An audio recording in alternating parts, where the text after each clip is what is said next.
Pertama kali tayang di bioskop, press conference. Langsung gue dikerubutin sama media. Kak Laura nih banyak yang bilang mirip Miyabi loh. Apa perasaannya? Aduh, teman-teman media tolonglah. Lagi-lagi si bodoh, nggak tahu siapanya. Trauma nggak? Nggak juga sih. Nggak juga. Cuman gue berpikir, oh ya mungkin karir gue selesai sampai di sini. Cita-cita gue apa tau nggak? Apa? Jadi kasir dulu. Ya ampun. Wah, orang kasir tuh enak banget ya, pegang uang, main mesin-mesin. Jadi waktu gue ulang tahun SD kelas 1, kelas 2 tuh gue minta hadiah sama nyokap gue. Kasir-kasiran. Kasir-kasiran.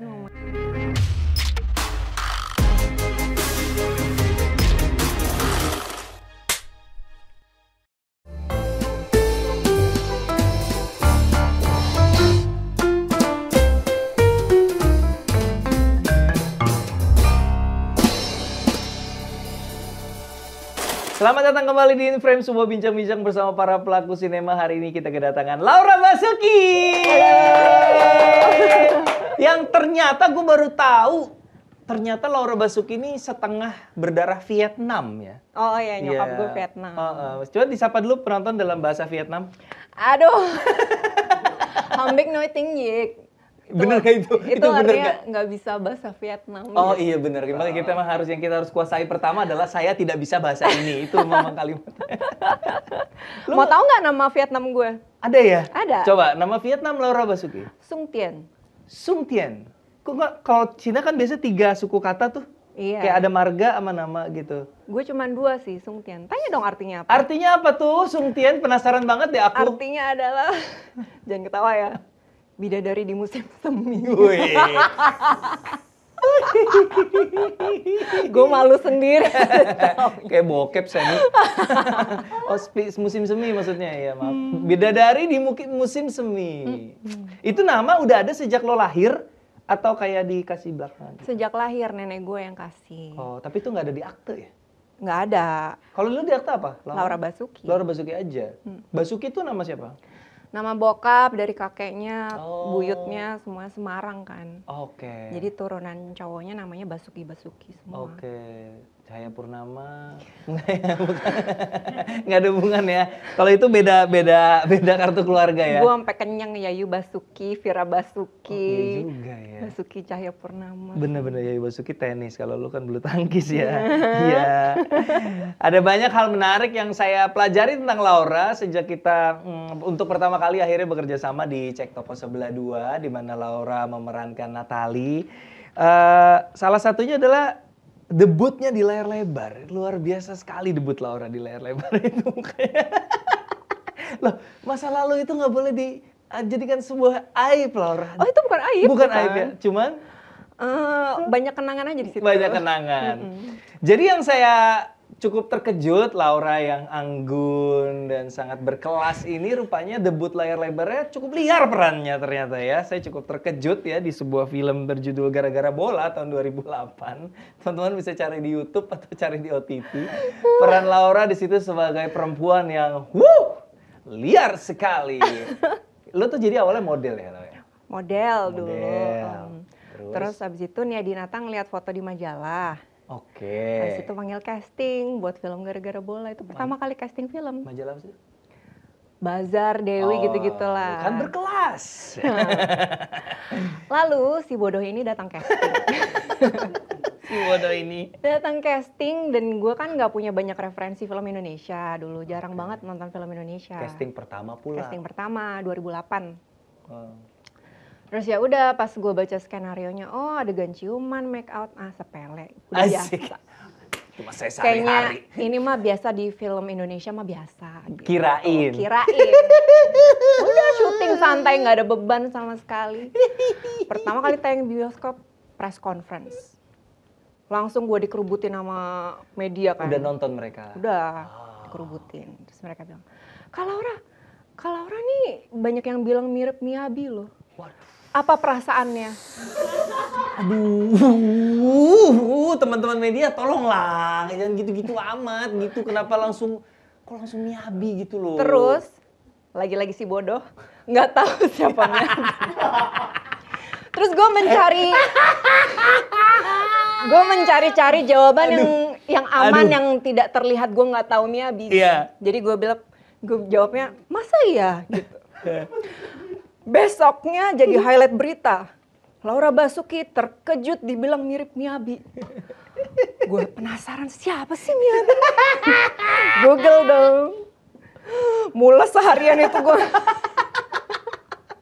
lemas.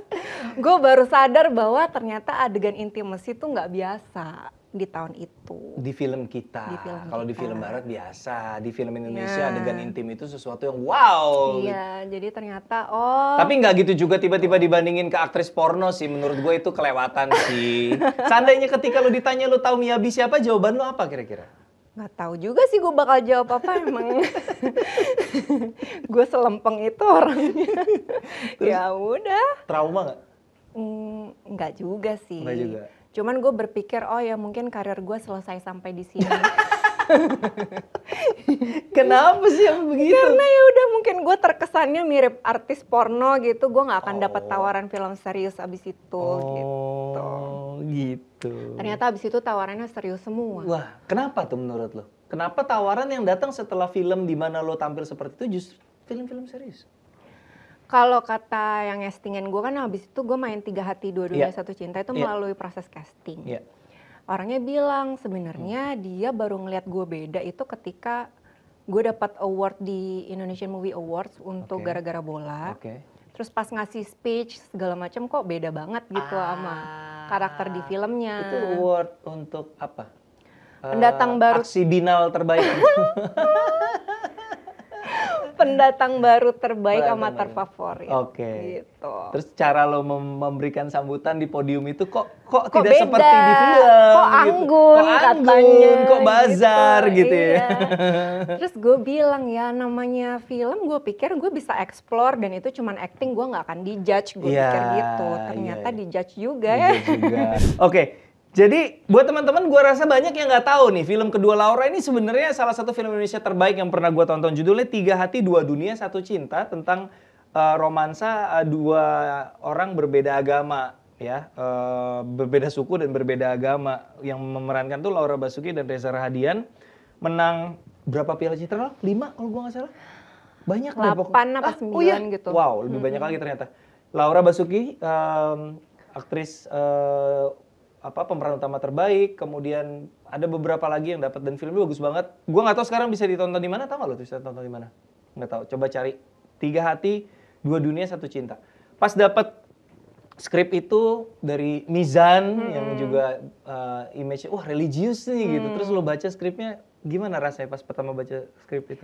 Jadi waktu gue pertama kali dihubungin cuman diceritain ini film drama tentang dua beda agama.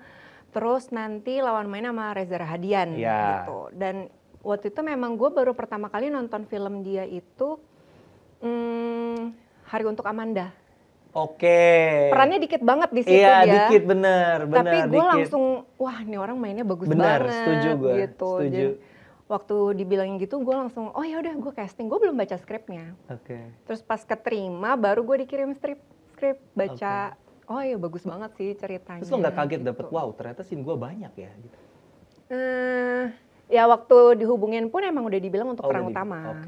Pede lo dengan pengalaman lo yang baru satu film dan sedikit tiba-tiba jumping film kedua pemeran utama, lo nggak ngerasa takut nggak bisa gitu nggak ya? Gue memang sebenarnya impian gue awal tuh bukan jadi aktor.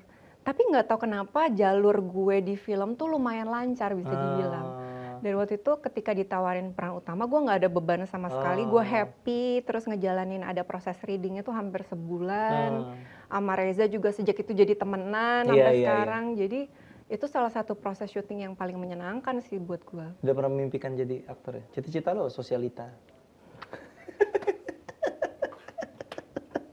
Cita-cita gue apa tau nggak? Apa? Jadi kasir dulu.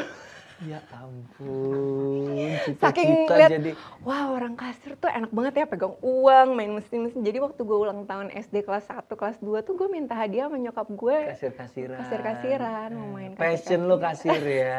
Terus Iya, gue iya. ngambil kuliah ekonomi, emang demen keuangan gitu. Iya, oke. Tapi sekarang nggak lu pursue ya, lu nggak bikin bisnis sekarang? Ada restoran. Oh iya, ada restoran. Oke. Lo di kasirnya? Nggak? Enggak sih. Kok nggak mengejar passion sih? Tapi di Tiga Hati Dua Dunia Satu Cinta itu ketika lo jalanin se-effortless, bukan effortless lah ya, tapi maksudnya mengalir selancar itukah lo? Maksudnya kan lo merasa nggak ada beban, jalanin aja, dan memang sepanjang prosesnya begitu, atau ada masa di mana gila ternyata berat ya gitu, nggak? Enggak sih, kalau di film buat gue sih sejauh ini lancar-lancar aja. Kenapa ya? Emang lo gifted aja ya berarti ya? Emang lo Nggak penuh juga kepalsuan gitu? Jadi Kayaknya acting tuh gampang banget buat lo gitu ya? gue percaya sama badan gue sendiri gitu. Percaya sama badan sendiri. Jadi Itu ketika syuting, gue tuh yang jelas ilmu yang gue harus kuasai adalah gue harus hafal skripnya. Oke, itu basicnya dulu ya. Basicnya gue harus Betul. hafal skripnya, Betul. gue bayangin nanti ya kira-kira gini lah ya. Tapi gue nggak pernah praktekin sendiri di rumah. Iya. Karena pas di set udah pakai kostum, makeup, terus dengan artistiknya, dengan lawan mainnya itu kayak otomatis badan tuh tahu sendiri apa yang harus dilakukan gitu. Berarti Jadi ya talent lah ya. insting. Iya, artinya memang lu mendapatkan, emang lu punya talentanya gitu untuk Gue sih bukan bilang talenta sih, Apa? insting aja sih.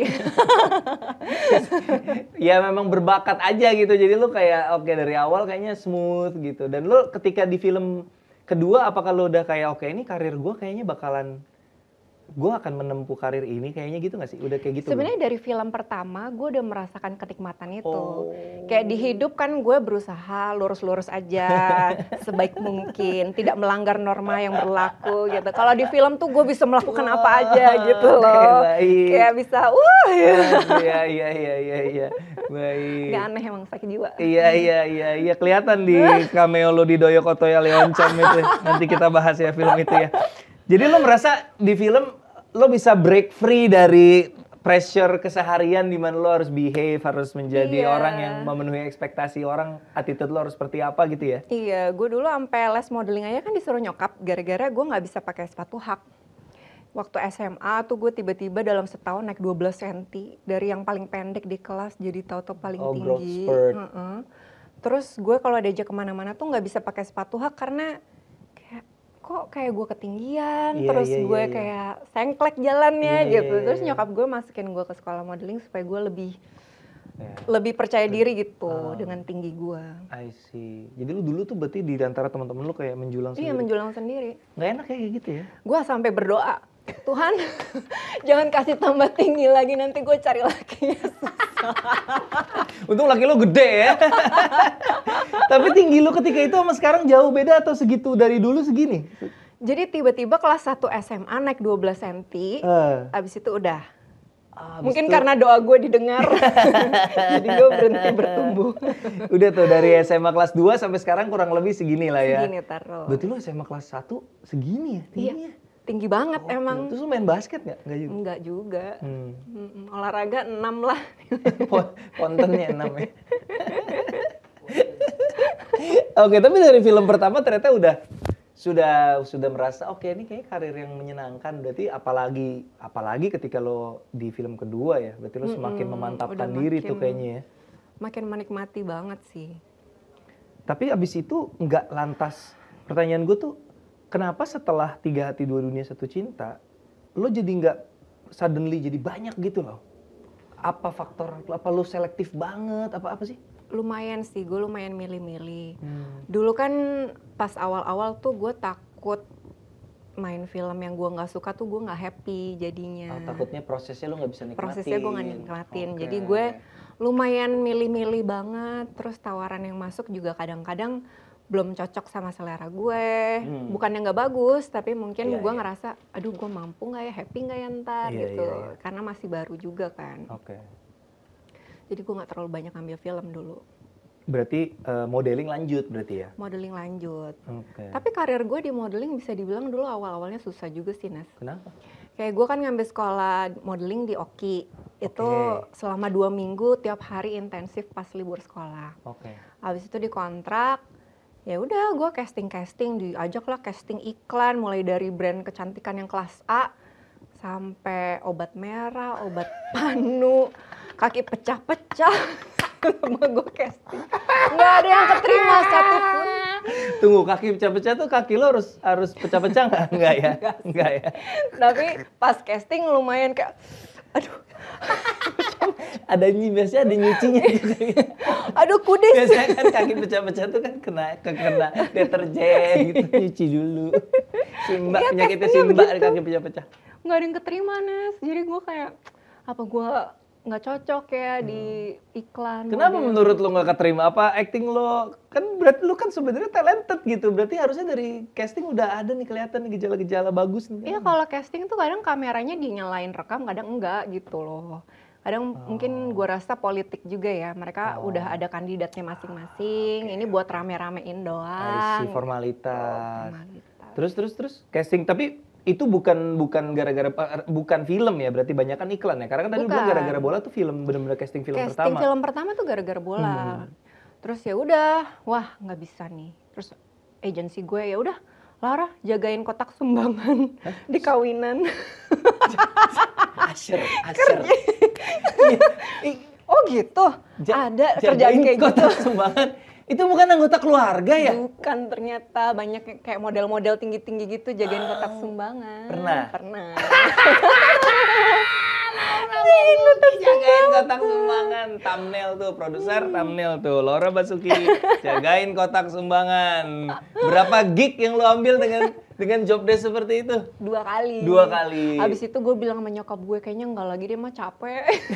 Lama banget kan lu main kawinan dari jam 6 sore sampai kadang-kadang kelar tuh jam 10, jam 11, jagain kotak sumbangan, duduk doang senyum. Terima kasih. Kasih stiker. Iya. Terus kasih ini kayak apa? Figurinnya gitu. Gue baru tahu lo itu bisa hire model untuk melakukan itu. Selama ini gue pikir ya udah anggota keluarga aja yang melakukan gitu. Bisa ya. Mereka cari yang tinggi-tinggi, cowok, cewek dicampur terus diseragamin. Iya. Tapi lo harus berpura-pura jadi anggota keluarga nggak bisa? Kamu anaknya siapa ya? Oh enggak harus tante gitu. Ini gitu. Senyum manis aja gitu. Terima kasih gitu. Di mana? Highlight. Aduh lupa. Furama. Sun City. Iya, kayak gitu. Menarik ya masa lalu lo ya. Ini pernah nggak pameran mobil gitu, jaga pameran? Pameran mobil pernah. Apa istilahnya itu? Gaikindo. Iya, kayak gitu-gitu. Pernah ya? Sekali. Mobil apa yang lo jagain waktu itu? Macam kayak Hyundai gitu lah. Gitu. Mungkin karena lu brand ambassador brand Korea ya, kan dari dulu udah deketnya sama Korea ya. Kayak gitu. Macam-macam ya pekerjaan lo ya. Iya. Apa pekerjaan yang paling menyiksa, yang paling aduh kenapa sih gue harus ngerjain ini tuh? Waktu itu sih happy aja dapat duit ya.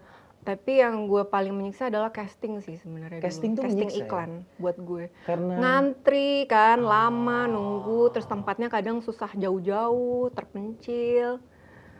Terus dengan brand-brand kayak gitu udah ditolakin terus.